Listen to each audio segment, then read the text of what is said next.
She's part of the Should team. you rent or should you buy? Today, we're going to answer that question. You better get fired up. All right, guys. Today we got the man, the myth, the legend, Mr. Nate Jomaa with us. Nate, how you doing, brother? I am great. Happy to be here. Excited to talk about the thing that I talk about every day, and that is mortgage lending. I appreciate it, man. We're both nerds. If you guys don't know that about us, we're both numbers nerds. So we just sit here and discuss interest rates and down payments and just crunch numbers all day long like a couple of nerds. But today we're going to share some of that nerdery with you to answer the question, is it better to rent than buy, or is it better to buy than it is to rent, right? So we're going to talk about some of these things. But let me ask you, Nate, when I think about this, I mean, a lot of the people who I'm talking to right now, they see the prices going up. Right. And they've got one of, I think, two fears. One fear is prices have gone up. Man, should I wait for prices to come down? Right. And, you know, I always go back to a year ago when I was going to buy with my wife. And my wife said the same thing. So we looked at prices over the last 70 years in real estate. And there was a grand total of one time where the market had dropped at least 10%. Every other time, the market either went up, stayed the same, or it went down a little bit, but not enough to where I truly wished I would have rented instead of purchased, right? So my odds, if I was a gambling man, of timing the market correctly over the last 70 years would have been 1 out of 70. That's not something I really want to bet on. And honestly, if you look from 2008, right, kind of the maybe 2008, 2009 was the bottom of the market. The market has gone up and up and up. I remember in 2013, 2014, 2015, 16, 17, everybody is saying market's going up. It's got to go down at some point. And they're betting against it. They're betting against it. They're betting against it. If you're talking stock market, you pull your money out, you would have lost your butt off. If you would have pulled out of real estate, you would have lost your butt off. It will go up and it will go down, but to time it, to try to time it, even Warren Buffett, the most successful investor, I think, in history, hasn't been able to do that successfully. So looking at that, what are your thoughts on trying to time the market when it comes to price? I think you hit the nail on the head there, Joe. I don't think it's possible for us to be able to time it unless you are that lucky 1 out of 70 and you're able to do that. There's really no way for you to be able to say now is the right time to buy. The right time to buy is always going to be right now. And whether right now is exactly at this moment or 10 years down the road, that's going to be better than waiting another 10 years. Every day that you wait, you're losing amortization and you're losing appreciation, right? If you buy a house today, tomorrow, it's already appreciated a little bit. Incrementally, it has gone up. Now, I'm looking at a lot of the things. This is to get to the second fear, right? The second fear is, what if I buy today and then rates go down? And I would say two things to that. Number one, everything I'm looking at with the government trying to control inflation, I don't foresee rates going down. If anything, they're probably going to stay the same, maybe go up a little bit. Maybe they'll come down, but if they come down, they're not coming down to 2.25 again, right? They might come down 1/4 of a point, 1/2 a point. So, you know, and I also don't know that. That's just my best guess. What do you think about that? Well, I mean, rates do move throughout the day. Rates move intraday, which just means in any given day when the market's open, rates are improving and they're declining. And we're seeing that moving. So what's happening, though, is as these rates are moving around, it's not really pushing the end result enough for it to make a difference. If I bought a home today and my rate today was 6%, and if I waited 3 months to buy a house and all of a sudden rates were 5 3/4. So I think I'm saving 1/4% on rate. I'm actually paying more because 3 months later, that house is appreciated 3 months. I'm not going to be saving the same thing. So are you going to save a little bit on interest? Possibly. But in my opinion, you're stepping over dollars to save pennies in that scenario. Yeah, and I'm sure you've heard this too. The phrase has come out and it's been really popular in the real estate world. Marry the price, date the rate, right? Yeah. If you buy a home at the wrong price, you bought a home at the wrong price. But again, I think your odds are 1 out of 70. But if you buy a home at the wrong rate, you can call Nate at any time and say, hey, I see rates are in the 2s, the 3s, whatever. You had me at 5 3/4. What can we do? And Nate's going to say, let's refi. Too easy, right? So it's pretty easy to change that rate if that fear comes to fruition and it actually drops in rates. Exactly. Is that something that you've seen in the past when rates have been higher, they drop down? What do people tend to do in those situations? Yeah, they do exactly like you said, Joe. I mean, if somebody is in a house now and that's the house that they want to stay in and rates have come down a little bit, they reach out to us and then one of two things happen. We either look at refinancing the entire loan and trying to get them into a lower fixed rate, which potentially could save them a little bit of cash if it's just a straight rate and term refinance, or they possibly look at taking out an equity line of credit to tap into some of the equity that they have. They don't touch their first rate at all, but then they use some of that equity that's in their house to do home improvements to increase the value of their home. They do some debt consolidation. I mean, there's any number of things that you can do, but to your point earlier, we're not going to see rates drop significantly rather. We're going to see incremental decreases, and those incremental decreases over the span of time make it more affordable possibly if you already own the home, but it makes it much less affordable the longer you wait. Now, I want to ask you something. You're probably not going to like this, but I got to ask you anyway. What do you think 12 months from now rates will be at? Well, let me get my crystal ball. No, I think 12 months from now, we're going to see rates about where they are now. We might see a little bit of an increase, a little bit of a decrease, but I don't think that we're going to see rate decreases anytime in the next 18 months or so, at least based on the facts that I have and the folks that I look up to that are much smarter with these sort of things than I am. And they are in agreement with me. And if you wait 18 months, let's say rates do go down in 18 months, Joe, if you wait 18 months to buy, you're going to end up spending significantly more because 18 months from now, the house that we're looking at that's 450 is going to be selling for 500. Yeah. So it's going to cost a whole lot more to finance an additional $50,000 on this house for that little bit of a rate drop, decrease. Yep. So guys, whether you're watching on YouTube or Facebook, go in the comments section. If you've got any questions, comments, anything like that, throw it in there. We'll bring them up and we'll ask Nate anything you'd like. So Nate, your last comment kind of segued into a thought that I've had. You know, I told you I'm a numbers nerd. I know you're a numbers nerd. So when I've looked at this in the past with my wife and we've decided in the different places we've lived, are we going to buy or are we going to rent? I've always got the Excel spreadsheet out. I'm crunching numbers. I'm looking at how much is it going to appreciate on average? How much is my rent going to go up on average? What's the inflation likely going to be? I'm looking at how much I'm paying down on my mortgage to build equity. Whereas when I rent, I'm paying that landlord's equity down. I'm not paying mine down. I'm looking at all of that stuff, you know, and also as a renter, a lot of times you're thinking, well, I don't have to pay if the roof leaks. I don't have to pay if the AC goes on. I don't have to pay for any of that stuff. But you do. They've got that baked into the number that you're doing. So whatever it is I'm paying, say I'm paying $1,500 a month for a house. If I know it's going to cost me an average of $3,000 a year to do whatever repairs to the house, that $3,000, I'm going to divide that by 12. Why would I pick a number like that? 3,600. I'm going to divide that by 12. That's 300. Now, instead of charging you 1,500, I'm charging you 1,800. Oh, by the way, I'm in it for the money if I'm a landlord, right? So I'm not charging you 1,800. Sure. I'm going to charge you $2,000, 2,100, something like that. So a lot of times people think they're saving themselves money because they don't have to fix those things, but it's baked in. So looking at that over time, talk to me a little bit about, I mean, I guess in my market, it's tough to get anything like if you want outdated 1,800 square feet, which is kind of average or a little bit below average for this city. Mm-hmm. And you want it to be, I think I said outdated. It's outdated. Maybe it even needs some aesthetic repairs, but we're not going to address those repairs. Absolutely doesn't have a pool. It's got a small 1/4 acre lot.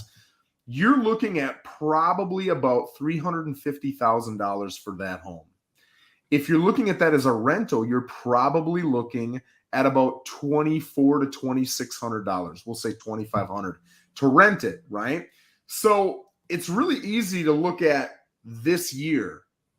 But when you make that decision to be a renter, a lot of renters rent for a long period of time, right? It's a lifestyle decision. If you are a owner, you own for a long period of time. It's usually a lifestyle decision. Obviously, there's asterisks to that. But so looking at that over maybe a 5-10 year span, how much money are you really going to make or lose owning versus renting? A lot. You're going to make. So I've got, I've got a visual here that kind of walks you through the renting versus buying. Let me pull it up here. Yeah.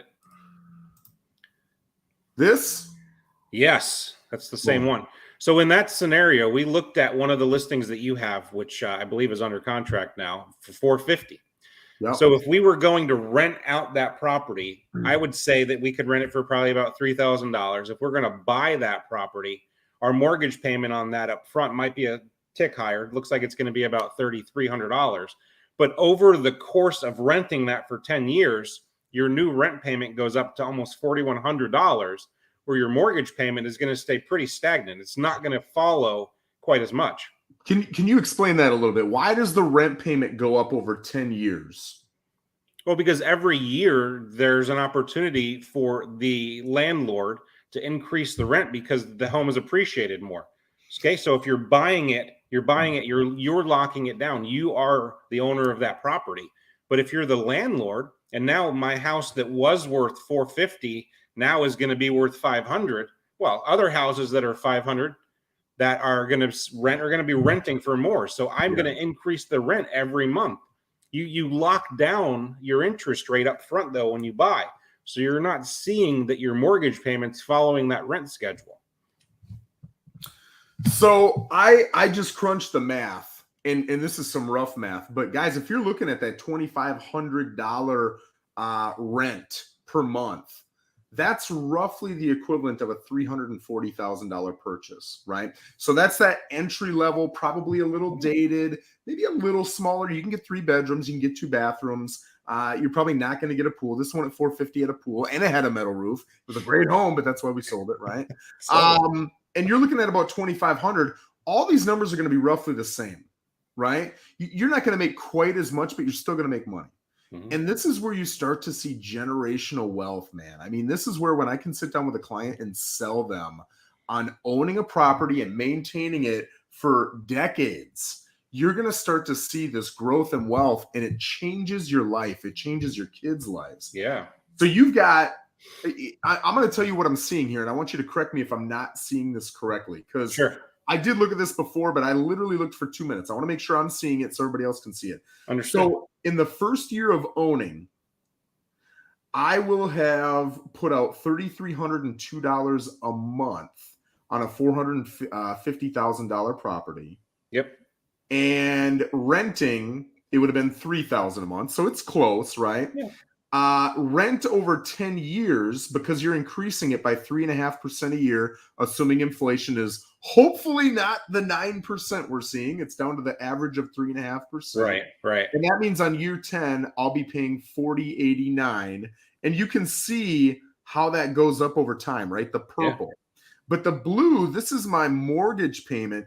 Guys, principal and interest, once you lock in with a guy like Nate, unless you're in a really rare loan product called an ARM, you're never going to see your interest or your principal go up over time, right? Yeah. So that's a pretty awesome thing. That's why when I'm a listing agent and I walk into these houses and they purchased the home maybe in 1997, and I'm like, "What's your payment?"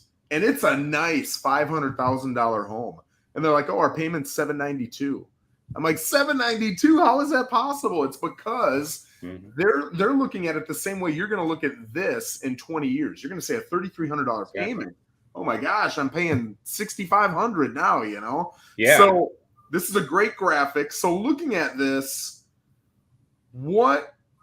okay, so you're saying over the span of 10 years, as an owner, I'll have spent $398,000. Yep.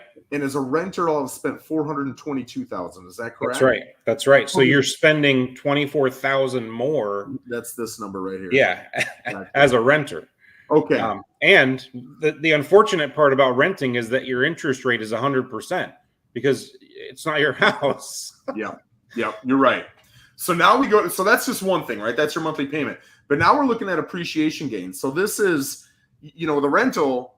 You're kind of hoping the market doesn't appreciate, although on average it's going to. Sure. But as an owner, anytime the market appreciates, now when you go to sell, you're not selling a $450,000 property. It looks like down here after 10 years, assuming a 3.59% appreciation, which I'm assuming is some sort of average you found, correct? It's extremely conservative. It's Conservative? actually considerably higher than that. If we look at the true number here over the past 10 years, it's actually higher. Okay. So So, right yeah. now we're in 2022. This would be 2032. So I'm 40. Yeah. I'd be 50. Like that's not that far away. And my $450,000 purchase that I'm paying $3,300 a month for is now worth $640. So that's a Right. $190,000 gain Yeah. in addition to the $23,000 that I saved. You can see how these start to really rack up, man. This is Yeah. pretty impressive. Yeah. So Exactly. now let's jump over to this $69,000-$70,000 number here. I'm assuming, okay, I think I'm right.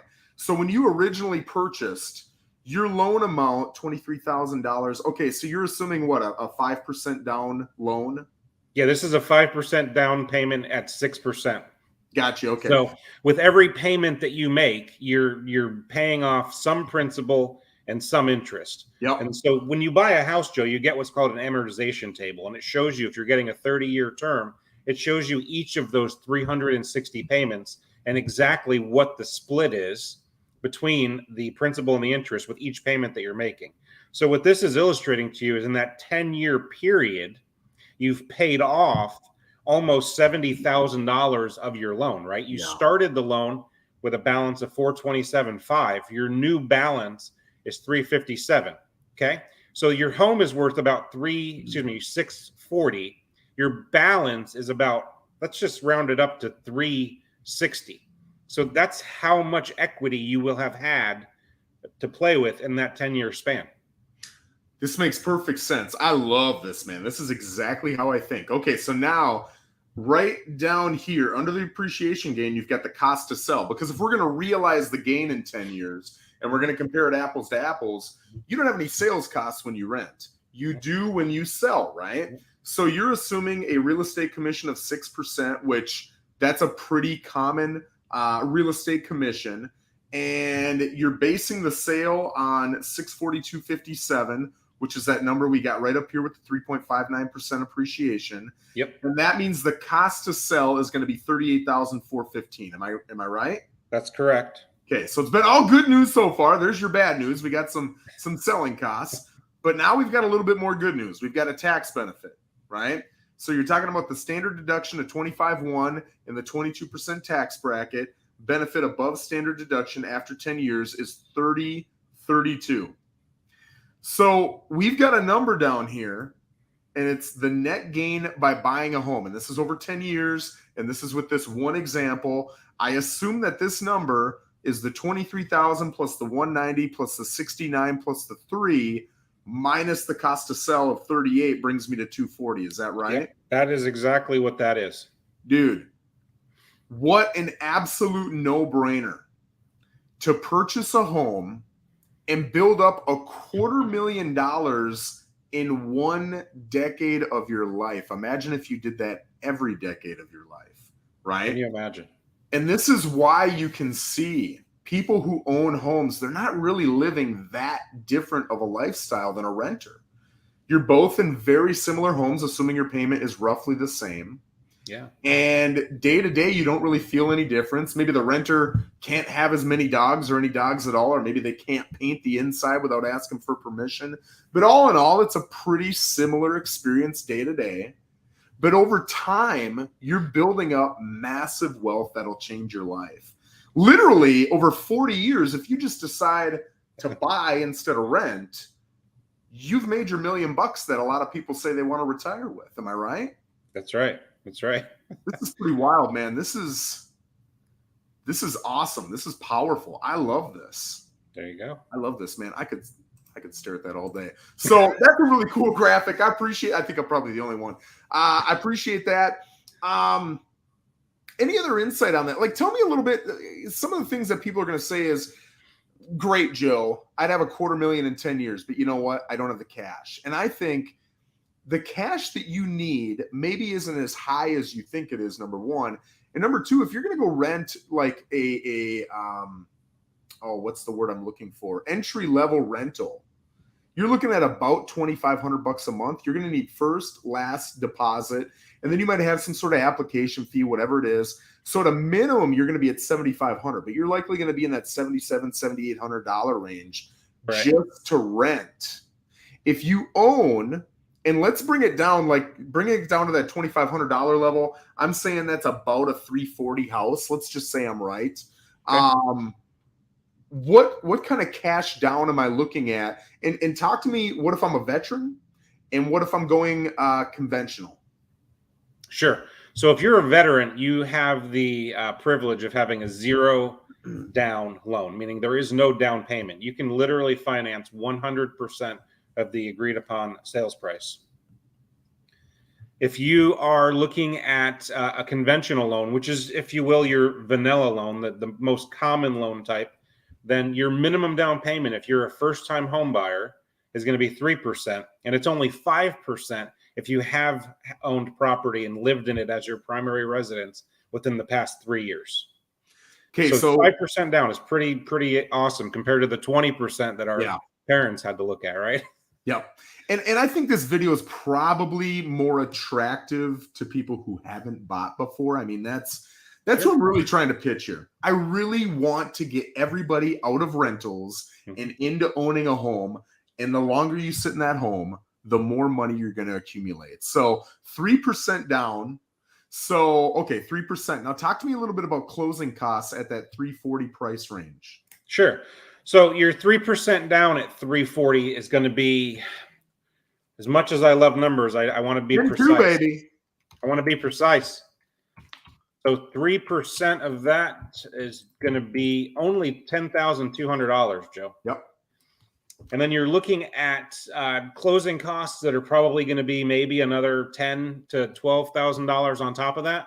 Yep. And your closing costs, depending on who you are and how you negotiate things, you can have different things that are available to you for your closing costs. You can have somebody that gifts you the money for the closing. You can have something that was prevalent in the past and is maybe making a comeback where the seller maybe can kick in a little bit and you kick in the rest. There's a lot of different variables and different options that you can go at. But for as little as using the 340 number, $22,000 or $23,000 all in, you can own a property. Yeah. So closing costs 6 to 12 months ago were impossible to get negotiated. I think last year we sold 88 homes as a team, and I saw 0 of those contracts that had seller paying buyer closing costs. I'm sure it happened, but it didn't happen through our 88 transactions. It was pretty doggone rare. So a lot of those people said, forget it. I'm going to rent for a year. And hey, if you don't have the cash, you don't have the cash, right? But now we're in a position, the last maybe 3 listing appointments that I went in, we talked about exactly that. Do you want to pony up some money to do a rate buy down, right? So now they're not dealing with 6% or whatever it is. Maybe we get them down to 5 or even in the 4s. Do you want to pay for their closing costs? Now you're going to open up the buyer pool to include people who have less cash, right? Now you've got more people interested in your property. And with the market softening for sellers, that's been an attractive strategy for them. So right now, I don't think it's impossible at all to get sellers to cover all or at least part, but let's, for this example, say all of a buyer's closing costs. So let's assume your closing costs are taken care of. Yep. And now you've got, and let's pretend you're not a veteran. If you're a veteran, boom, it's 0 down, right? It's gonna save you that, in that example I gave, $7,700, $7,800 to rent. You're gonna come in with 0. Yep. And I mean 0. 0. When I bought this house right here, I came in with $0. And I've done that twice now. So you can absolutely do it. But let's say you're not a veteran and you got to go conventional. You got 3% down. We said that's about $10,200. You got your closing costs covered. You're literally, what's 10.2 minus 7,700? That's $2,500. Yep. 20, yeah, it is $2,500. You're literally looking at $2,500 is the difference between you building up $250,000, and that's just on an entry-level home, right? The higher you make that payment, the more it's going to be. $250,000 over 1 decade of your life, and the impact it's going to have in you and your kids' futures because you somehow figured out how to find another $2,500 and own a home. Oh, by the way, your quality of life is going to be better owning a home. You can do what you want, when you want. You can have your 13 dogs or what. You got to hide them from the city, but you can do whatever you want, right? So there are so many reasons to be a homeowner. Talk to me. Okay, so we talked about cash a little bit. It's not far off at all. People think I need 20, 30, $40,000 down. No. 12 months ago you did, but you don't need more. Talk to me about credit, because a lot of people think my credit sucks. There's no way I can buy a home.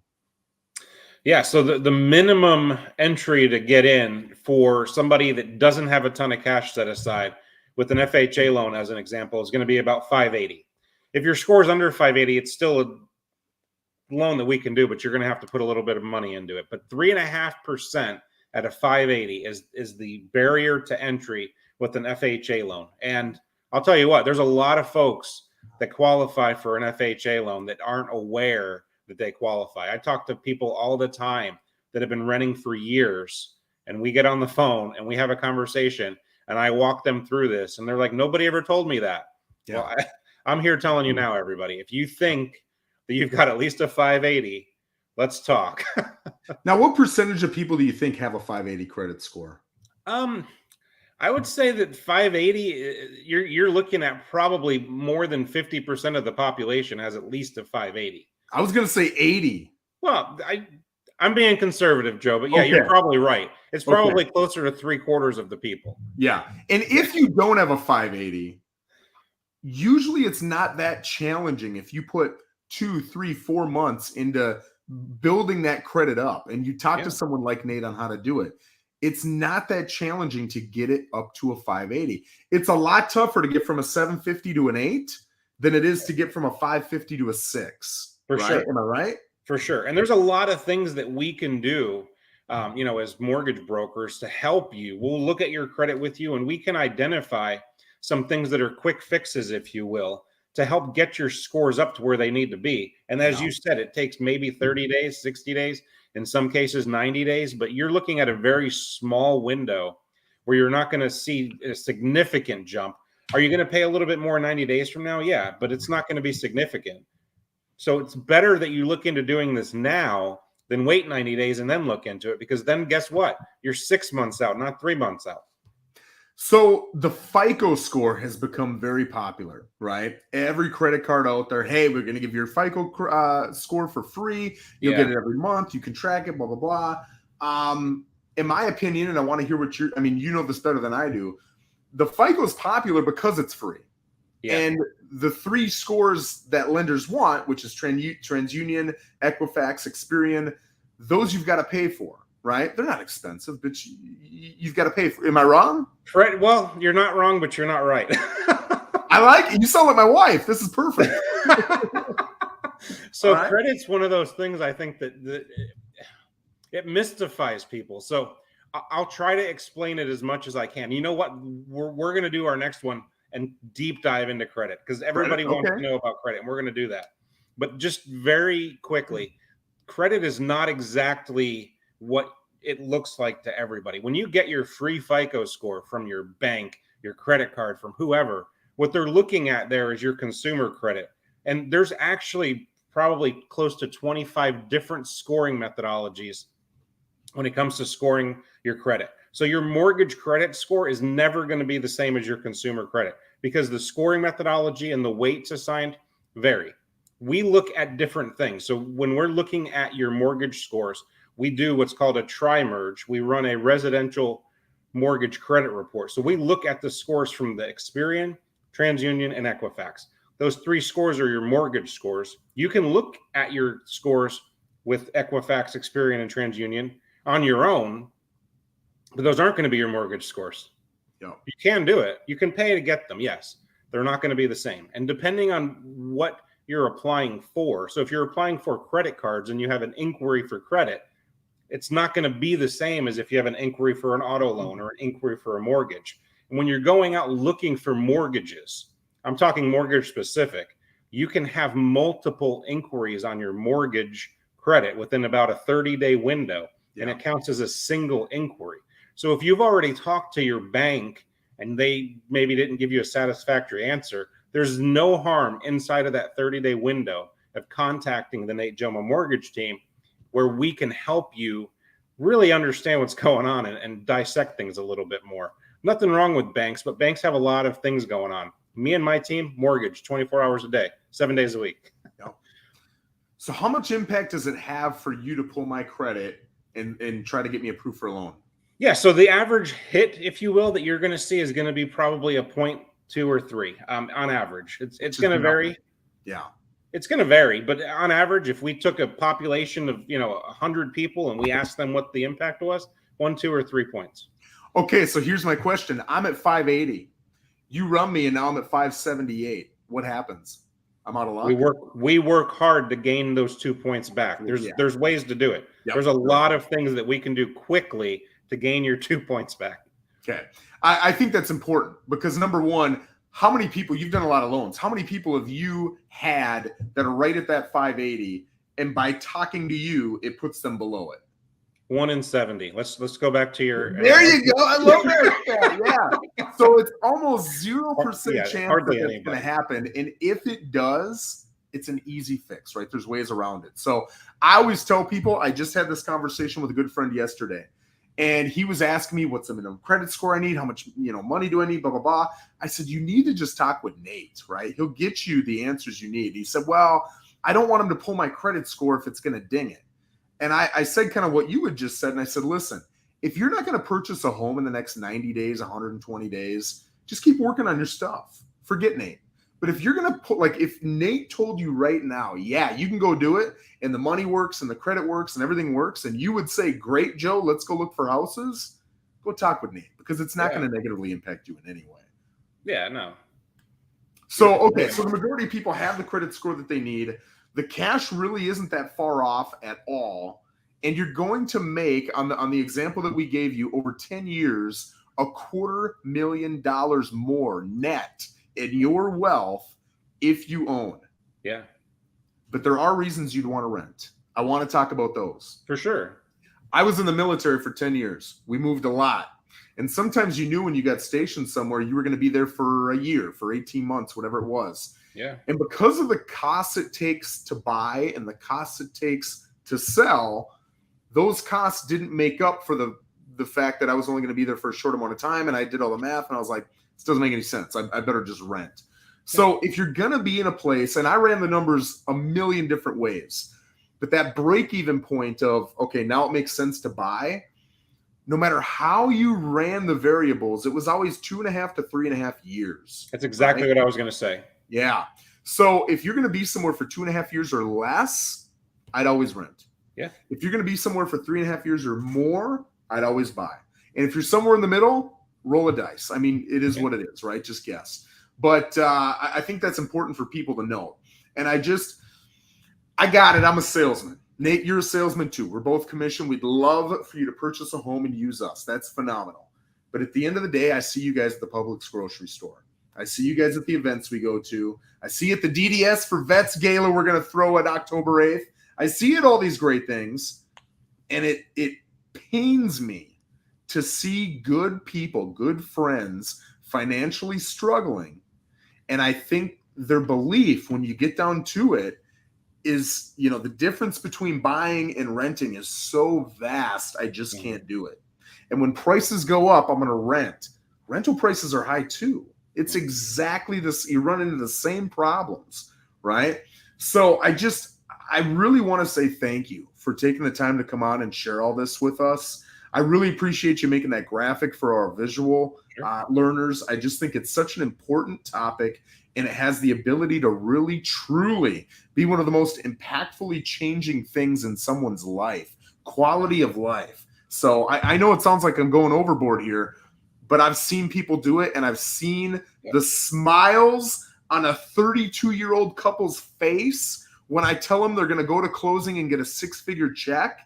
And they're like, I've never seen a 6-figure check. And I'm like, you're about to, baby. That's right. Look, it is life-changing. Yeah. They will never rent again. Nope. And maybe they're only making 30, 40, 50 grand each. This changes their life. So I just want to say thank you, man. I appreciate you coming on and doing this. It's my pleasure. It's my pleasure. I look forward to the opportunity to talk more about credit, because I think that's something that a lot of people really don't understand. And I'm great at demystifying that credit, mystery. Well, I appreciate you. Well, guys, thanks for joining us again, whether you're on Facebook, YouTube. If you got any questions, comments, anything like that, even after our live, feel free to go put them down there. We will see them. We will get back to you, and we'll help you in any way we can. Nate, I appreciate you being on, my man. My pleasure, as always.